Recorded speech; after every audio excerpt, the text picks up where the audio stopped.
Hi everyone, my name is Jack, and today we're going to take a look at another horrible case with you. According to statistics, approximately 30% of violent crimes committed around the world remain unsolved, despite the rapid development of technology and techniques, as well as the creation of extensive DNA databases. As a rule, most of these crimes are solved on hot tracks, but there are cases when the investigation lasts for years or even decades before the perpetrator is punished. But the Ellen Ray Greenberg case, which we will look at in this video, is interesting in that for many years of investigation, it has hardly moved forward. The case has been investigated with numerous irregularities, and over time, there are more questions than answers. The brutal murder of a young woman to this day remains a mystery, and what is remarkable is that the investigation is trying hard to prove that the cheerful Ellen, who was enthusiastically preparing for her own wedding, suddenly decided to leave her life. But let's try to understand everything in order. Who is Ellen Ray Greenberg? Ellen was born in New York in June 1993 in the family of Santa and George Greenberg. She was the only child of her parents, growing up in love and care. During high school, the girl was actively engaged in team sports and even gave hope as a promising athlete. She was an active, restless, and sociable child, but at the same time studied well, showing a special interest in the humanities. After graduating from high school, Ellen became a student at Pennsylvania State University, where she received a degree in public relations. But having started working on a specialty, Greenberg realized that this is not what she would like to devote her life to. Parallel to work, the girl enrolled in the correspondence department of the Pedagogical Institute. A few years later, she brilliantly defended her diploma and moved to Philadelphia, where she was hired to work in one of the local schools as a junior high school teacher. According to relatives, Ellen's life was going great. She was full of enthusiasm, made big plans for the future, and simply adored her work and small students. At the same time, Ellen met a boy with whom she had a torrid affair, and soon they began to prepare for their wedding. The girl's favorite was a young man named Samuel, or just Sam, Goldberg. He was from a fairly wealthy and well-known family in the city. His parents owned their own large business, and his uncle had a reputation as one of the best lawyers in the state. The young men met in 2009 at a party, thanks to their mutual acquaintances, and immediately liked each other. The friendly interaction quickly turned into a rapidly developing romantic relationship, and soon they decided to move in together and live together. On the eve of 2011, Sam made his beloved a proposal, which was the best gift for the new year. He gave her a beautiful diamond ring, and the couple began to prepare for the upcoming wedding, which was scheduled for the spring of the same year. Family members of both young people took the news with joy, and it seemed that the happiness of lovers can no longer interfere with anything. Ellen plunged headlong into the pleasant troubles associated with the wedding, making lists of guests and sending them invitations, choosing a venue and elements of decor for the event, trying on wedding dresses, trying to create their ideal image, and planning a honeymoon. It is noteworthy that almost all these issues the bride was engaged in independently, and the groom did not visibly participate in the process. But loved ones did not attach much importance to this, and Helen never complained. True, there were some oddities, to which everyone paid attention only after the tragedy occurred.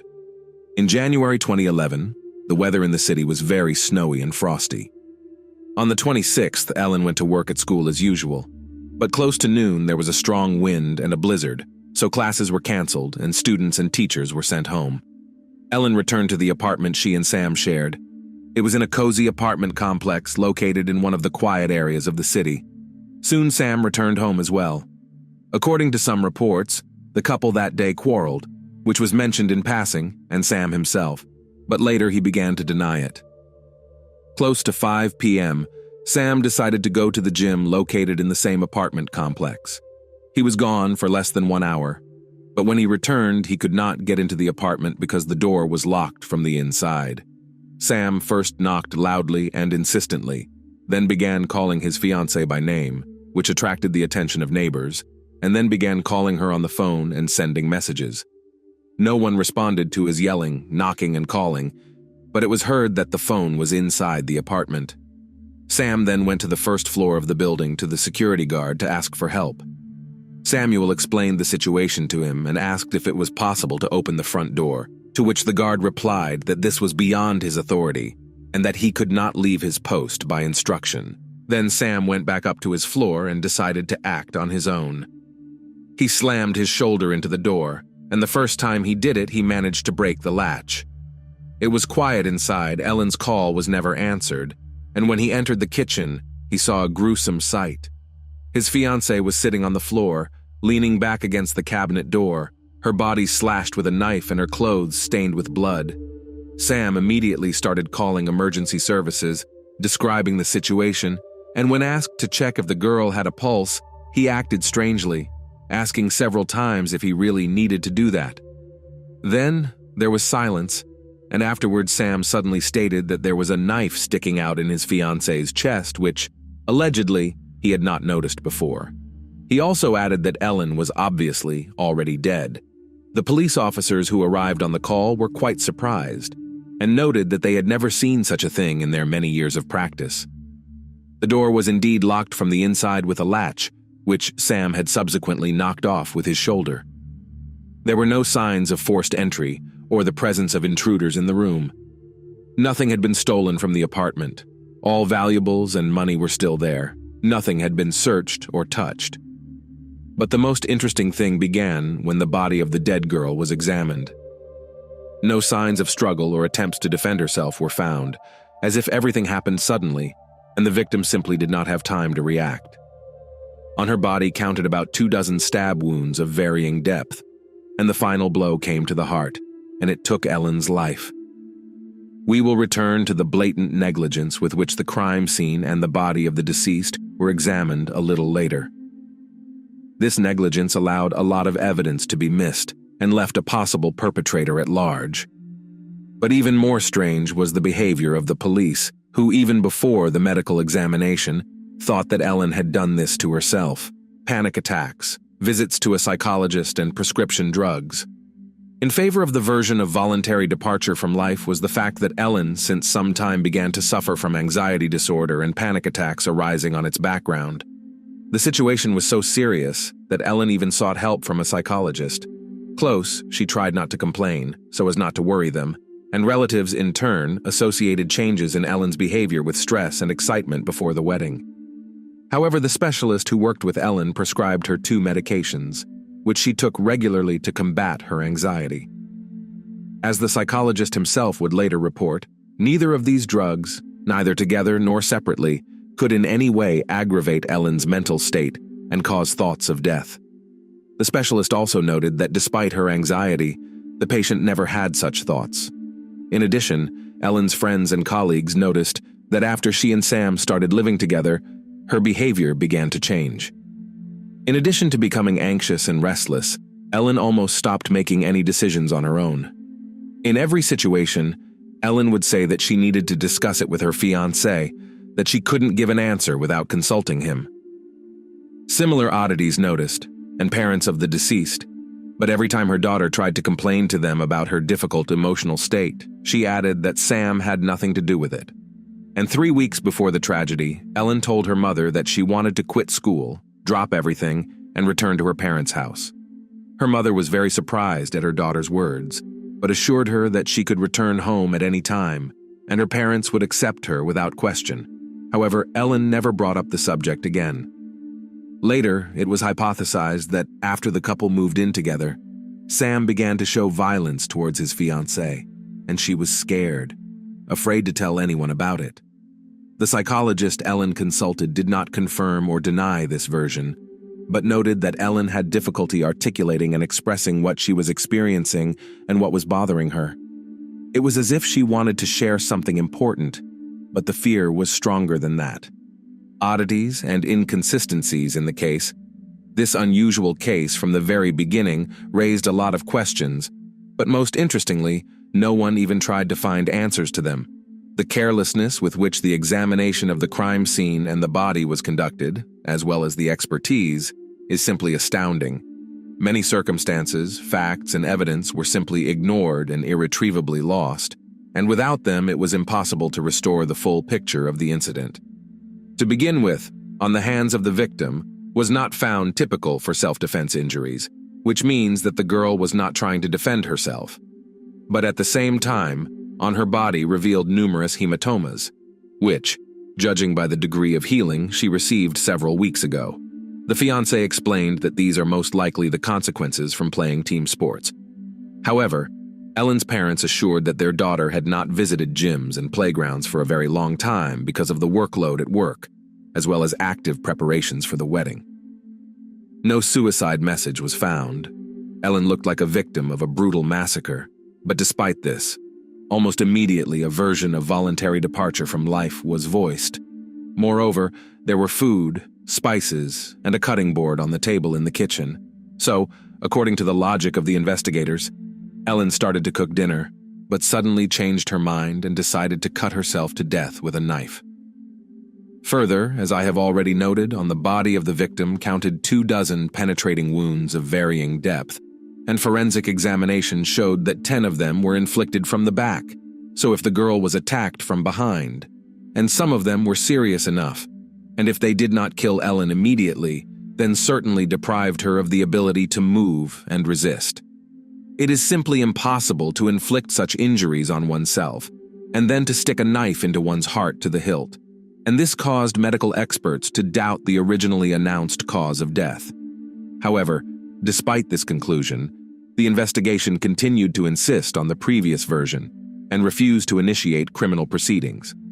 The main argument was the absence of traces of strangers in the apartment, as well as the absence of signs of self-defense. By the way, there were also some doubts about the possibility of penetration into the apartment, because the latch on the inner part of the door was also very peculiar. It could be closed from the outside, but not completely. If the latch had been closed from the inside all the way, it would have been impossible to break it out with a single blow of the shoulder without damaging the doorway. But, judging by the nature of the damage, it was only partially closed, and it could have been done from outside the door. Although the victim's spouse or partner is usually the prime suspect in such cases, Sam has always remained above suspicion. No charges were brought against him, and it was only on the day of the incident that he was interviewed at the station in the presence of his uncle, who, as already mentioned, was a well-known and influential lawyer. Moreover, the whole picture and sequence of events of that day was reconstructed only according to the words of Sam Goldberg, who at times was confused in his own testimony, but wrote everything off as stress. Neighbors confirmed only that they heard the knocking and screaming of a guy who could not get into the apartment and called his fiancée, but that's all. Sam further claimed during his testimony that he went to the security guard for help, and the guard went upstairs with him and saw him kicking down the door. But the guard denied this information, saying that he had not left his post. Strangely enough, but the investigation did not return to this issue, considering this detail irrelevant. A recording from only one surveillance camera leading to the gym was also checked. It shows Sam walking towards the gym and then walking back. But in the interval between these two events, he could well have gone out through another passage and then returned to the gym in the same way. However, his alibi was not checked, and possible witnesses who could confirm that he had been working out or deny it were not even looked for. Sam did not call the police until an hour later, after he found the door locked and his fiancée unresponsive to knocking and shouting. In addition, the officer who took the call noted that Sam was acting strangely. Despite the fact that he was screaming and wailing, the specialist thought that it was a feigned panic, because Samuel was calm enough to answer questions, and his voice was not shaking. When he was asked to start resuscitative measures, he first doubted the need to do so, then quieted down, and then, and after all, reported about a knife sticking out of his girlfriend's chest, which earlier he allegedly did not notice. It is noteworthy that before calling the police, the guy called his parents and his lawyer uncle, who arrived at the apartment before the police. To the station to testify, as already mentioned, Sam also went together with his uncle. In addition, the next day Sam went back to the sealed apartment with the same uncle to get some personal belongings and took out all of Ellen's gadgets. They took 2 laptops, a phone, and a tablet of the deceased. When the investigation suddenly decided to check these devices a few days later, it turned out that the search queries included topics related to voluntary demise. The police officers who arrived at the scene made only a cursory examination of the scene and concluded that Ellen had taken her own life.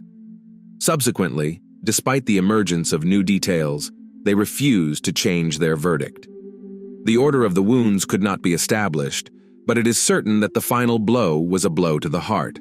The medical examiner who conducted the autopsy found all this very strange, and he decided to conduct his own additional investigation, sending a sample of the spine of the deceased to a highly specialized specialist who could give a conclusion regarding the integrity of the spinal cord. If the spinal cord was damaged, then Ellen would be paralyzed and unable to stab herself in the heart. But soon the expert miraculously changed his mind and abandoned his investigation, stating that according to his report, the spinal cord had not been damaged. However, the conclusion itself was never attached to the case materials.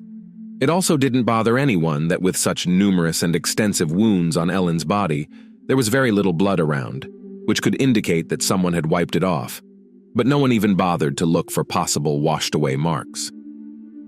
The luminol used in such cases was simply ignored. The trash cans in the apartment were also not examined, and if there was any evidence in them, they were lost forever. The unhappy parents were informed of the death of their only daughter by the Goldberg family, for they were the first on the scene.